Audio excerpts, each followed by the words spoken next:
Hello YouTubers, here is the Galaxy Tab 2 7-inch.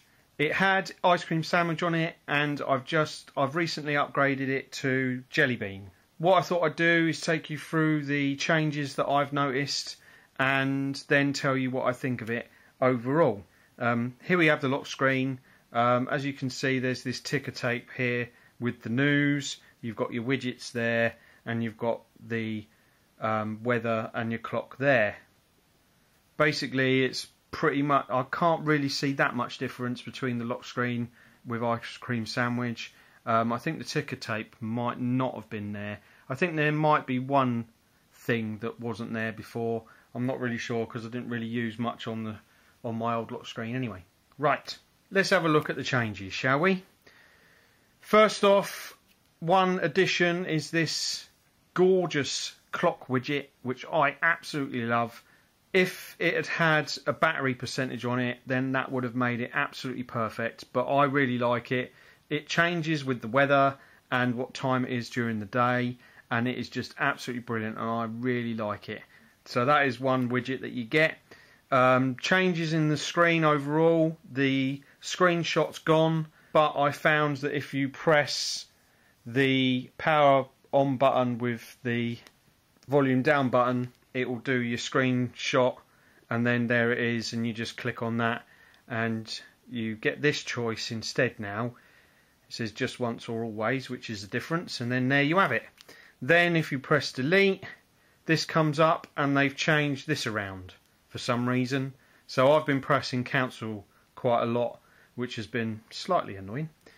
But there's your screenshot, so you've still got that, it's just in a different way of doing it. The clock and the battery percentage at the top here is a lot smaller than it was before, which is slightly annoying.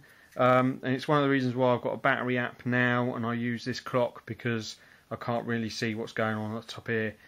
And it is a little bit annoying because when you're on the internet, having that bigger display there, you can see what the battery percentage is better on the ice cream sandwich, which can help you if you're watching YouTube videos or whatever. They've changed the location of the scroll down menu. It was down here, but now it's up here. Also, you notice that when I do that, it moves to the right, which is another little annoyance, because quite often I want to quickly turn the Wi-Fi off, and what I used to do is just whip up the down the bottom here, just turn it off quickly. But now I've actually got to wait until that goes to the left. Also, the brightness thing here is smaller, so it's a little bit more tricky to move and make brighter. Again, why they've made it smaller, I don't know. Also, this clock and display up the top is quite tiny. I have looked in the settings to try and increase the size of that, and unfortunately I haven't found any way of doing it yet. Also, you've got the apps grid is down here instead of being up there, plus the task manager has changed. You've got all of this down here now. You can either do it to the side one at a time, or you can press the delete button and it will delete all of them. There's the task manager, pretty much the same as ice cream sandwich. And also now you have, I think it's called Google Now. I haven't really set it up properly yet, and I'm not really sure what it does, so I've got to look into it a bit more. Plus, if you press the home screen, that little Google thing comes up, and then you just go there and that'll take you to Google Now as well. So that is a slight change there. As far as the apps are concerned, pretty much the same. Play Store's the same, Facebook, Twitter, YouTube's the same. The internet, on the other hand, if I go into the internet browser, the speed, depending on what page you're looking at and depending on what kind of Wi-Fi you've got, the speed is about the same, I would say. Now, you got your pinch to zoom, right? Which is more or less the same. Now, another thing that they've decided to do, if you press on the side, it also zooms in, which is a little bit annoying, to be honest. If you're holding it with one hand, then that is perfect. That really helps. But if you're not and you're using two hands, you have to scroll in the middle, because otherwise you keep zooming in. And I've been doing that quite a lot. So that is a little bit of another annoyance. But you sort of work around these things as you're playing with it, to be honest. Not really anything else much different as far as the apps are concerned that I've noticed. Everything's pretty much the same, obviously, except for the internet browser. So let's have a look at the settings. The blocking thing you have now, which enables you to block notifications at certain periods of time. I think that's because it's on the Galaxy S3 or the Galaxy Note, I think. So they've put it on here for whatever reason. I don't really see the use of that on a tablet. But then if you want to block Facebook from waking you up in the middle of the night, then obviously you're going to use it, aren't you? Now, another thing that I thought was interesting was you have your lock screen settings. So if I go to here, I don't like all these shortcuts on my lock screen and all that malarkey, so I'll just turn it all off. So that's your lock screen options, which I think is pretty good. So that's slightly different. And you have these accounts here. Before they weren't there, they were in their own little section. You'd press accounts and it'd come up on here. Now you get them individually, which I think it is a better way of doing it. Because, I mean, you can, I suppose it's so that you can have multiple Twitters or Google or whatever. I suppose it is quite handy to have. So that's another difference. I think that is pretty much it as far as the settings is concerned. So, and now I've got to show this because I think it's hilarious. You tap on that and you get a little jelly bean. And then you tap on that and you get lots of jelly beans that you can fly around everywhere. Fly around, little jelly beans. Fly around. Yes. So, that's a bit crazy.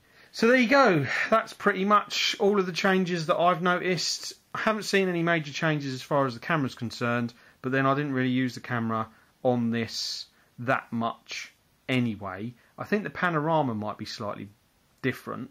I was hoping that this would have the photosphere on it. I have read that it won't. It's only available. Well, it only works properly with the Nexus devices. Some people have managed to get them to work on this and on the Galaxy S2. Whether it will actually work on the official 4.2 or 4.1.2 firmware, I don't know. So it was a little bit disappointing, but you know, to be honest with you, I'm not really that bothered because I don't really use the camera that much anyway. So I think that's pretty much it. That's the same. Don't really use that. But yeah, so they're the differences. So what do I think of it? Right, well, it turns on quicker, I've got to say that, and it turns off quicker as well. The internet is relatively okay. It hasn't really changed that much. YouTube was the only thing that I had an issue with because it didn't really work properly, but I think that's got something to do with my Wi-Fi more than anything else. It does work pretty much most of the time. One thing I will say, this hasn't crashed once since I've had Jelly Bean on it, which I think is quite amazing because when I had the other firmwares on it, it would crash on a regular basis. The fact that it doesn't crash now, I think, is absolutely brilliant. So I'm really happy with that. I don't like the pull-down menu. I would have preferred that to have stayed down here. Plus, I don't like the fact that the clock and all this lot up here is smaller. And the fact that you've got this up here, which is smaller as well. Hence the reason for the battery app, because, you know, it is a little bit annoying. The zoom on the side thing, I think all of these things is basically that you've got to get used to it. And once you're used to it, you won't even notice it, to be honest. I think if there was one thing that I could change about this, it would be the size of the clock and the battery percentage at the top. But then I've got my battery app, so it's not a major biggie. Now, the best thing about this update is the battery life. I updated it on Friday. Friday night I charged it to 100% and started to use it. I was watching YouTube videos, I was going on Facebook and Twitter, checking my emails, going on various different websites, checking stuff on there, even messing about with the camera a little bit. I did that for about 2 hours on Friday night. Saturday, same kind of usage, medium usage, for about 6 to 8 hours on Saturday. Again on Sunday, about 6 to 8 hours, medium usage. And then this morning, the battery was down to about 5% at about 10:30, 11 o'clock. it nearly lasted 3 days.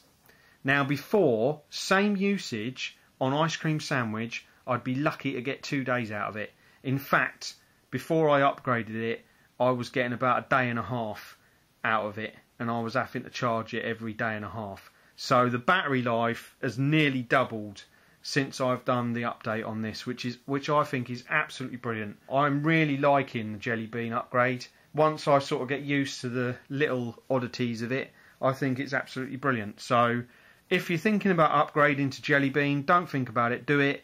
I would say you're better off doing the official update than a custom ROM. Nothing against custom ROMs. I think custom ROMs are brilliant, and I think that some of them are even more stable than the actual original. But as far as warranties are concerned, if you've got a brand new device, I would say stick with the official.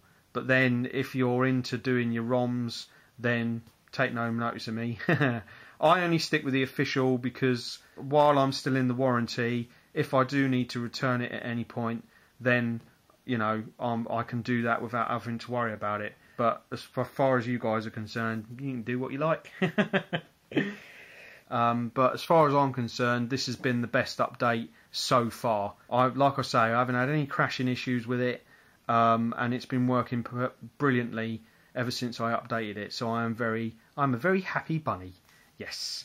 So there you go. That's my video about the Jelly Bean on the Samsung Galaxy Tab 2 7-inch. I hope you've enjoyed this video. If you've got any questions, ask away. I shall try and answer the best I can.